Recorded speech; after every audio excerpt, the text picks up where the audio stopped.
Ascendentes en Astrología, un libro escrito por Eugenio Caruti y publicado por la editorial Quiero, en la voz de Lola Rodríguez de Revolución de la Conciencia. Introducción, parte tercera. La matriz zodiacal. A mi juicio, la gran dificultad para aprender astrología está dada por la presencia hegemónica en todos nosotros del pensamiento lineal, que procesa secuencialmente en términos de causalidad unidireccional. Podríamos preguntarnos, ¿de dónde surge este nivel de la mente? Sintéticamente, de la identificación con la forma. Identificación con la forma del que piensa y se concibe a sí mismo como sujeto, como forma separada de todas las demás. Y recorte de las formas del mundo, abstraídas del contexto en el que aparecen y de las secuencias recurrentes, ciclos, en las que se manifiestan. Esta identificación con el recorte hace que consideremos relevantes proposiciones que son en sí mismas absurdas, del tipo el humano es superior al oxígeno, cuando en realidad no hay tal ser humano escindido del oxígeno. Viviente y oxígeno son una estructura, pero nuestra mente concreta se siente insegura en el mundo de los contextos, estructuras, patrones y matrices, y busca aferrarse a la existencia de las formas separadas y las relaciones lineales, aunque éstas sean ilusorias. Un ejemplo muy visible de nuestra incapacidad de ver una estructura en despliegue, secuencial, es decir, la manera como una entidad se manifiesta a través de una serie de formas diferentes, es la estructura gusano, crisálida, mariposa. No tenemos una palabra para designar eso que se metamorfosea.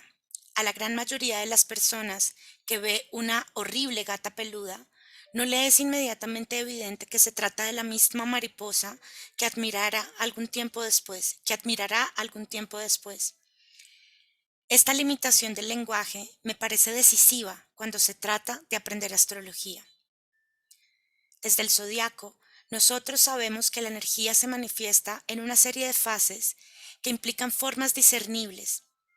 Estas son vehiculizaciones, por no decir encarnaciones de un proceso único y por lo tanto están intrínsecamente ligadas unas a otras. Es fundamental para nosotros la claridad sobre esto, tanto de su realidad como de nuestra dificultad para registrarla. Por eso me interesa que seamos capaces de ver el zodiaco como un patrón energético global y poder comprender cada uno de sus espacio-fases, aquello que llamamos signos, como mutuamente implicados, como en todo mandala. El segundo punto relevante es poder tener presente en la conciencia que la matriz zodiacal es creadora, o si se quiere ser más cauto, significadora de diferentes niveles de realidad. Esto abarca desde cualidades muy abstractas hasta densificaciones concretas y isomorfas entre sí, o sea, realidades que obedecen al mismo patrón en distintos niveles de sustancia. En este sentido, tenemos que hacer un esfuerzo en nuestra época, un tanto resistente a los viejos sistemas de correspondencias, para no reducir la astrología al mundo del psiquismo. Lo humano es solo un nivel particular de manifestación o significación astrológica. El zodiaco es un sistema vibratorio, por usar una metáfora energética, en el cual cada una de sus zonas, como si fueran los trastes de las cuerdas de una guitarra circular, vibra de una manera específica. Al vibrar, cada uno en su nota materializa formas ligadas a esa cualidad particular. Dentro de estas, la forma humana y sus características psicológicas inherentes. El modo como toma forma la conciencia en el hombre es solo un caso más. Cáncer, por ejemplo, es matriz significadora o proporción creadora, según como queramos mirarlo, de cuevas, huevos, úteros, casas o personas cálidas y maternales. Escorpio lo es para pantanos, venenos, excreciones, psiquiatras o todo tipo de curadores. Y así, Empequeñecer la astrología a lo humano es, a mi juicio, una tendencia muy peligrosa que creo que surge de querer eludir en forma inconsciente el misterio del entramado cósmico que la astrología nos propone. Esto tiene que ser recordado continuamente, porque es el punto que la astrología más moderna tiende a oscurecer, así como la clásica velaba a otros. El orden implicado en la manifestación, la codeterminación, impulso, estructura. El zodiaco es entonces una estructura sincronística y al mismo tiempo secuencial. Sintéticamente es una estructura implícita en su propia manifestación. Este es el punto que subsume la sincronicidad y la secuencia y nos muestra un espacio que es un tiempo y viceversa. Aparece secuencialmente, pero está implícita estructuralmente. En realidad, hay una secuencia lógica entre un signo y otro, pero al mismo tiempo hay una coherencia sincronística. Desde ese punto de vista, Aries y Virgo son simultáneos y por polaridad los 6 signos opuestos también lo son. Este es el ejercicio que les propongo para pensar los signos. Aparecen uno después de otro y aparecen todos al mismo tiempo. El zodiaco es una forma que se va llenando y también un holograma eternamente presente. Si Aries y Virgo son sincrónicos, todo acto tiene implícito la estructura de su manifestación, esto es, todos los espacio-tiempos en los que ésta queda organizada. Esta es una cuestión de un elevado grado de abstracción, pero decisiva. Supuestamente todo esto lo sabemos, pero operativamente funcionamos aislando un signo de otro y eludimos sostener en la conciencia la simultaneidad de la manifestación cíclica y el presente estructural. La dificultad es que estamos pensando dos cosas al mismo tiempo. Primero, afirmamos que hay una secuencia lógica en el ciclo. Desde este punto de vista, el zodiaco es una estructura temporal. Luego, afirmamos simultáneamente que el zodiaco está, todo él, presente en cada instante, se haya manifestado o no cada uno de sus signos. Es decir, están todos implicados en aquellos que están manifiestos en un momento dado. Estoy haciendo hincapié en este segundo punto. Al pensamiento lineal le resulta muy difícil reconocer el orden implicado en la manifestación aparentemente aleatoria, y la astrología golpea 2 veces sobre esto. La primera, con el concepto de la inevitabilidad de los ciclos, y la segunda, que habitualmente se nos escapa, mostrando de qué manera el modo en el cual algo se origina está implicado todo su despliegue posterior. Es una codeterminación. Impulso y estructura se dan en el mismo momento. Dado un cierto comienzo, está implícita una cierta estructura, que será llenada progresiva y secuencialmente. Eventualmente, hasta podría no llenarse en su totalidad. Hacerlo es una cuestión de tiempo y condiciones. Este es un concepto esencial en astrología, que algo pueda no llenarse en un tiempo dado, pero que esté latente para hacerlo, si aparecen las condiciones de contexto. ¿Es la diferencia entre potencia y acto? Exactamente. Ahora bien, ¿cómo mostramos esto en la comprensión del zodiaco?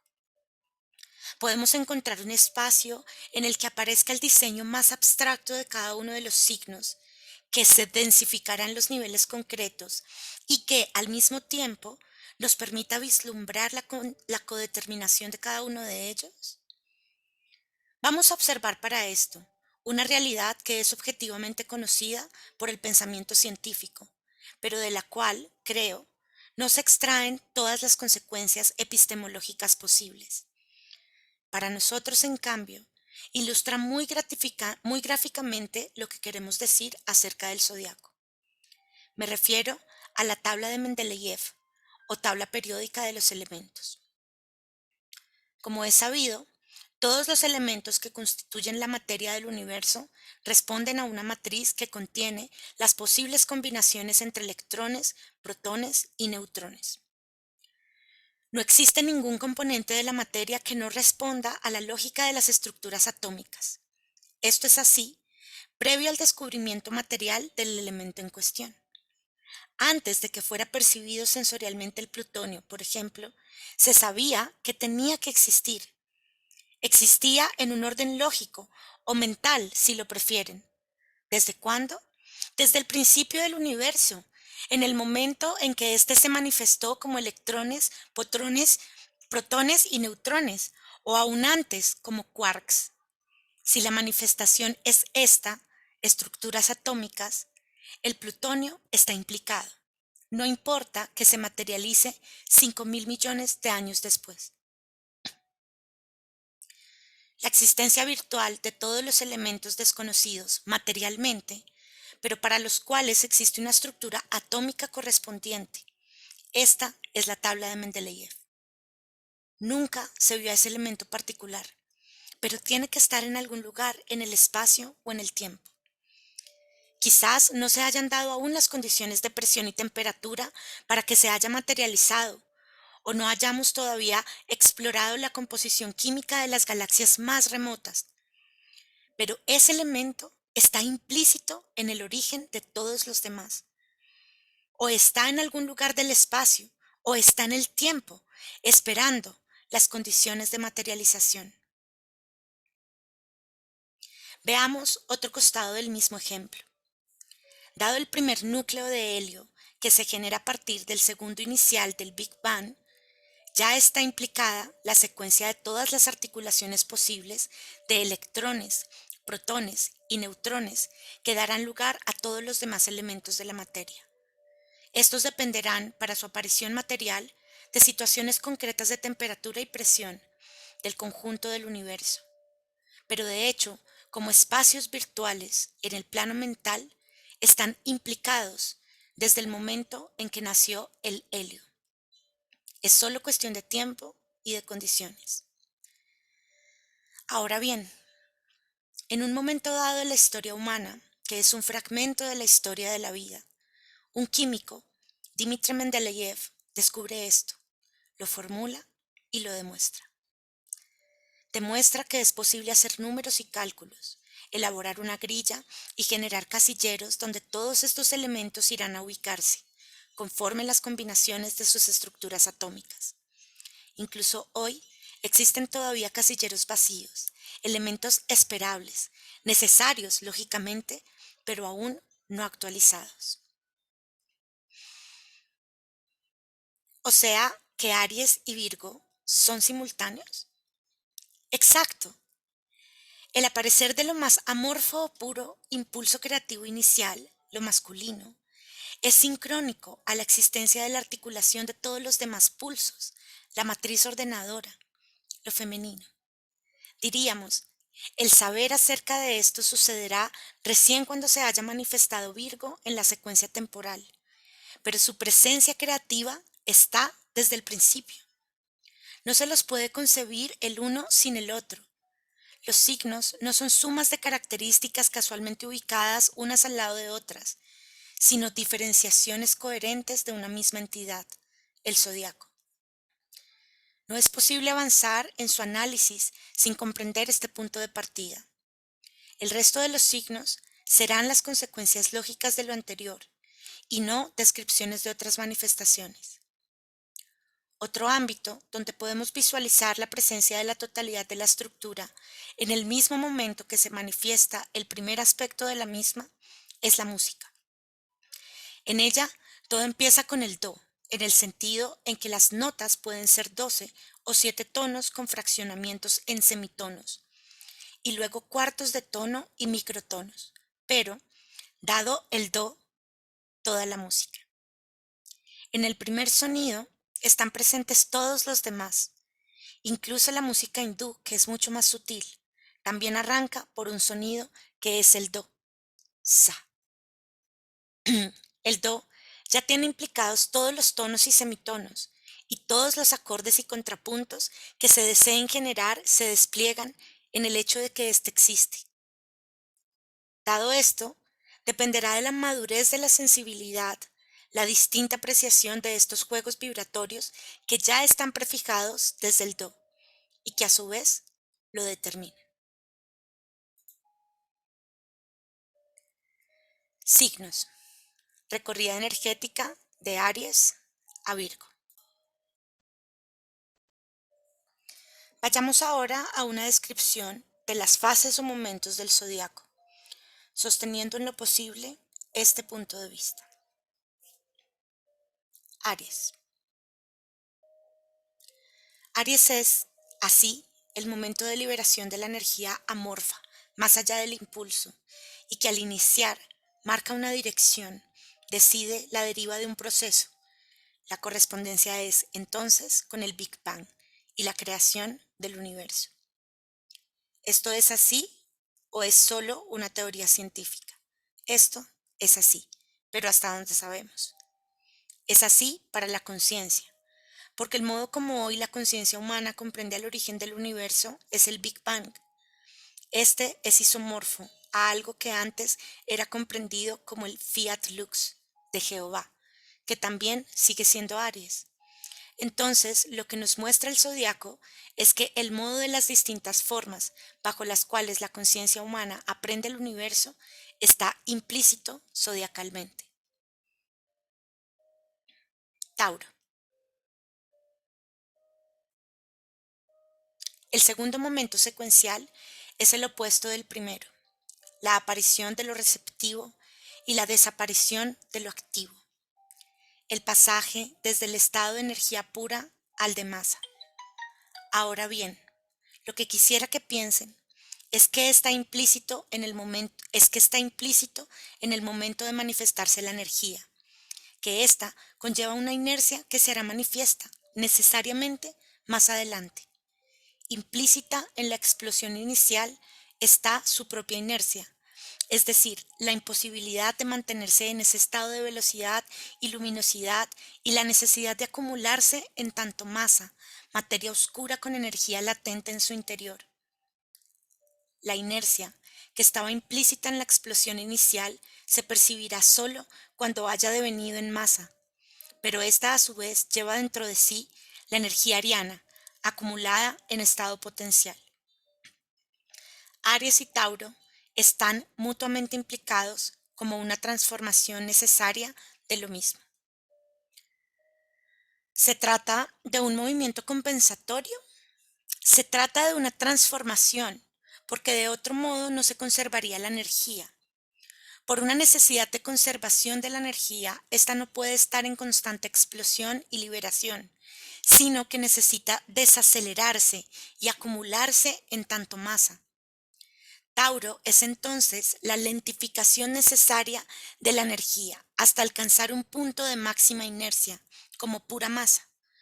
Por lo menos en el universo einsteiniano, entre ambas hay una relación intrínseca que depende de una constante que es la velocidad de la luz. Esta regula la relación entre estos dos estados, cuyos extremos serían o todo explosión y radiación o todo masa. Toda explosión o radiación en un máximo de luz versus pura masa inerte que no puede emitir luz. La acumulación de la masa, Tauro, genera a su vez la atracción gravitatoria que frena el proceso de expansión ilimitada iniciado por la explosión del Big Bang, Aries. Aquí vemos en juego dos grandes vectores de fuerza que constituyen la expansión y la contracción del universo. En la imagen hindú, la exhalación e inhalación de Brahma. Y en esta respiración ya estamos en Géminis. Géminis. Como en el yin y el yang, ahora nuevamente implicado en todo lo que estábamos describiendo acerca del origen del universo y de los signos, aparece la relación. La mutua implicación de Aries y Tauro constituye, desde el principio, una relación. Si energía es igual a masa x el cuadrado de la velocidad de la luz, en términos de Einstein, lo que nos interesa es que energía y masa son una relación. Se definen mutuamente y existe un vínculo, una estructura vincular que define estos dos estados. El tercer espacio-fase del zodiaco, desde su punto de vista secuencial, también está presente desde el principio, implicado en el origen como relación entre los dos estados anteriores que vimos como indisolubles. Este tercer paso es Géminis, la relación entre polos y la verificación de que el universo es vínculo. Lo es entre positivo y negativo a nivel nuclear y electromagnético, entre gametos a nivel sexual, entre energía y materia, como juego de fuerzas de atracción y repulsión, como el 0 y el 1 de la inteligencia artificial, o como la conexión-desconexión de las sinapsis de las neuronas que escriben o leen esto. Géminis es la dinámica infinita del universo, la vida como relación entre opuestos que se definen entre sí y que son mutuamente necesarios. La presencia de la relación como implícita en el origen. 1 es igual a 3. Habla de que se abren constantemente nuevas interacciones posibles en los distintos niveles. Incluso la misma materia prima de eso que es el núcleo del helio, inicio de la tabla periódica de elementos, para continuar con nuestra analogía, consiste en una relación entre el electrón y el potrón. En realidad, están desde el principio, y al decir helio o hidrógeno, estoy diciendo que electrón y protón están en una determinada relación. La característica de esta fase tercera en el despliegue, pero como hemos visto, tan primera como Aries en el sentido holográfico o sincrónico, es el movimiento, ya no entendido como movimiento impulsivo, expansivo, ni acumulativo, implosivo, sino relacional, asociativo, de acá para allá, de incesantes combinaciones. Ahora bien, este movimiento incesante tiene dos aspectos. Por un lado, como ya vimos, es autodivisivo, una autoescinsión de todo lo que se atrae y se repele a sí mismo. Los polos idénticos se repelen y se atraen, los polos opuestos. Los polos idénticos se repelen y se atraen los polos opuestos. Por el otro, este movimiento en su velocidad, agitación y combinatoria incesante es altamente inestable. Desde este punto de vista, en Géminis, donde continuamente están sucediendo variantes de lo mismo, no podría ocurrir nada nuevo. Tiene que estar implícito otro factor desde el principio, porque de lo contrario, el proceso se detendría aquí, ya que la alta inestabilidad de la atracción-repulsión ilimitada desorganizaría las combinaciones mismas, a medida que se van produciendo. O sea, que no hay nada nuevo perdurable, pero hay infinitas combinaciones que no durarían. Claro que no durarían, a causa de la alta inestabilidad geminiana. Son nuevas, pero no pueden perdurar porque son otra vez desorganizadas por el anhelo de otras combinaciones.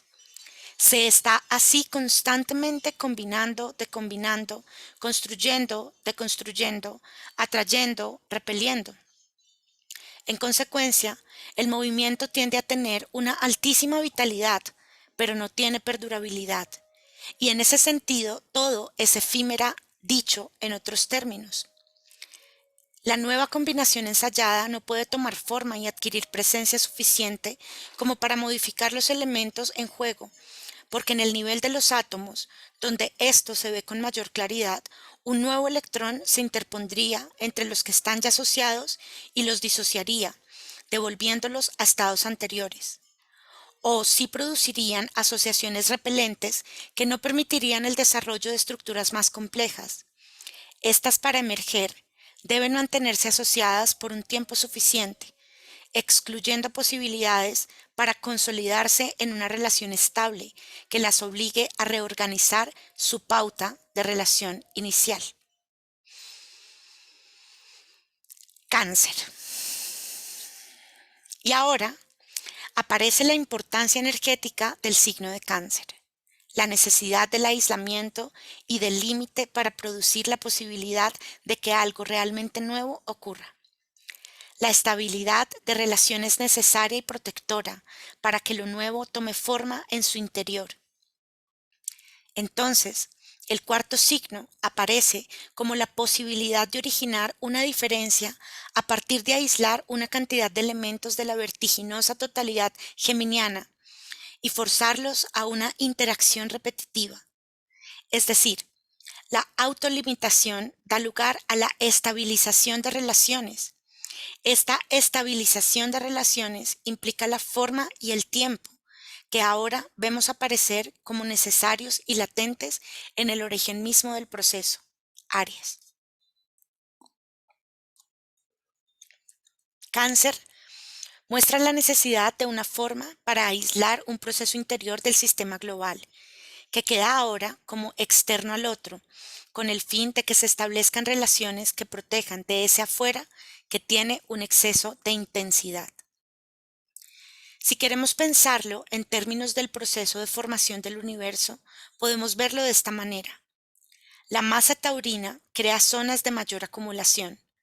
Es la fuerza gravitatoria que compensa la radiación y la expansión, generando una atracción en la que se precipitan enormes cantidades de materia. En las incesantes colisiones geminianas que se producen ahora con mayor intensidad y repetición, dado que no pueden escapar de su propia gravedad, se genera un nuevo proceso. Se forma un horno de masa incandescente en el que se localiza una temperatura tal y con una permanencia suficiente que en su interior se producen nuevas asociaciones atómicas, dando origen a nuevos elementos de la tabla. De no existir esos hornos, las estrellas, o sea, esas localizaciones que dan otro tiempo de cocción, no podrían haber aparecido las estructuras de la materia que nos componen. Entonces, acá tenemos una forma que protege a algo nuevo, que se la internamente, y para eso es necesario el aislamiento. ¿Cómo sería esto en un nivel menos abstracto? Piensen en todos los procesos que implican maternidad. La creación de una forma protectora, útero, huevo, permite una intimidad de relaciones muy grande. Esto produce una relativa indiferenciación de los elementos interiores, simbiosis biológica o afectiva. Es decir, en esa simbiosis se producen relaciones cada vez más íntimas, por lo que los elementos que están dentro de la forma aislante, protectora, el clan en el nivel social, se hacen cada vez más interdependientes. Esos gametos que no se pierden, esas células protegidas, esos individuos que no se dispersan y se ven obligados a interactuar constantemente, entran en una indiferenciación relativa y necesaria, porque es la que permitirá una nueva unidad. Leo. Esa estabilidad e intimidad extremas coagulan en una nueva unidad, en un nuevo organismo, una nueva identidad. Leo. Se manifiesta ahora una diferencia que jamás hubiera podido estabilizarse en el primer paso, en el Big Bang, por su excesiva intensidad. El proceso creó una diferencia estable, la estrella, como creadora, a su vez, de nuevos elementos en su interior, aspecto canceriano, y como irradiante para que esos elementos se distribuyan por el universo, aspecto leonino. Nos encontramos finalmente en el momento en que esto nuevo, este aislamiento que permitió la estabilidad, ahora posibilita la manifestación de una diferencia estable. Esta entrará a operar en el sistema recomenzando la creación de elementos que se había detenido en la inestabilidad geminiana. Es esta diferencia estable y generadora la que suscita vivencia de creación, porque se trata realmente de que algo nuevo está sucediendo, aunque implicado desde el origen. Más que creatividad, por lo tanto, Leo es vivencia de creación, puesto que Aries o Cáncer podrían ser llamados con justicia más creativos. Pero en Leo, creatividad significa algo muy humano. el apropiarnos de la sensación de creación, porque ésta se siente en un interior, se convierte en una constante y se exterioriza.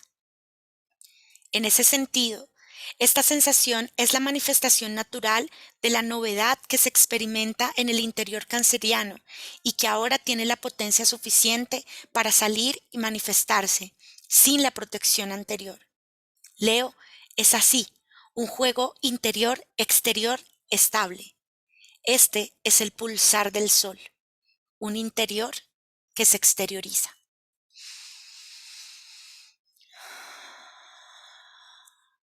Virgo. El último paso en la secuencia adviene cuando esa diferencia creadora está plena de su potencia y de la fuerza de su exteriorización, y como tal se vivencia como única, separada y como habiendo emergido de un estado de indiferenciación del cual se siente superior.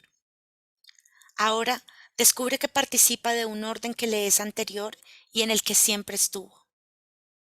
Se manifestó el cadmio, por ejemplo, con todas las maravillas y las creaciones que ahora son posibles desde que él existe. El cadmio, o lo que sea, se siente glorioso, porque ahora, a partir de él, es posible producir una cantidad de cosas maravillosas que antes no existían, hasta que una vocecita le dice, tu casillero estaba previsto desde siempre. Sos la materialización de una forma mental, matriz lógica, que siempre existió. Existías virtualmente. Lo que realmente existe es la relación entre todos nosotros, la matriz creadora. Desde siempre, desde antes de que nacieras, ya existíamos en otro nivel. En Virgo está el orden mental, en el sentido de universo de información, no de inteligencia meramente humana, totalmente desplegado. En la secuencia, es sólo después de Leo que esto se sabe, que la matriz se hace autoconsciente. Pero esa matriz creadora, esa mente universal, si la quieren llamar así, como hemos visto, estaba en el origen. Cuando se manifiesta Virgo, tocamos el misterio, el punto en que nos encontramos nosotros, como aprendices de astrología. Cuando uno se refiere a una carta natal, a una forma del cielo específica, con todas sus transformaciones y ciclos implícitos en el despliegue de una vida y las combinaciones sinástricas posibles, anteriores y posteriores, está viendo esto. La línea de efemérides localizada por el sistema de casas, que es mi carta natal, estaba implicada en la lógica de las órbitas del sistema solar desde hace miles de años.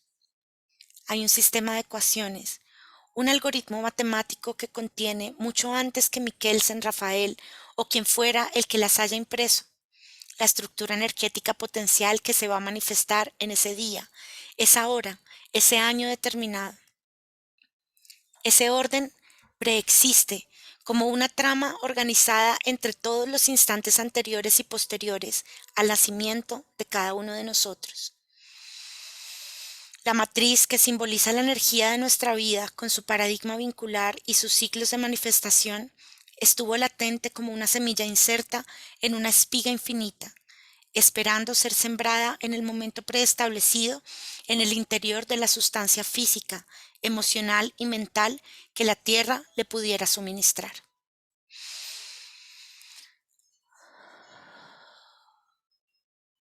Este es el final de la parte tercera de la introducción del libro Ascendentes en Astrología, un análisis que relaciona la astrología con la dimensión esotérica y la psicología moderna, escrito por Eugenio Caruti, publicado por la editorial Kier, en la voz de Lola Rodríguez de Revolución de la Conciencia. Nos vemos en la parte cuarta de la introducción para hablar de el ascendente.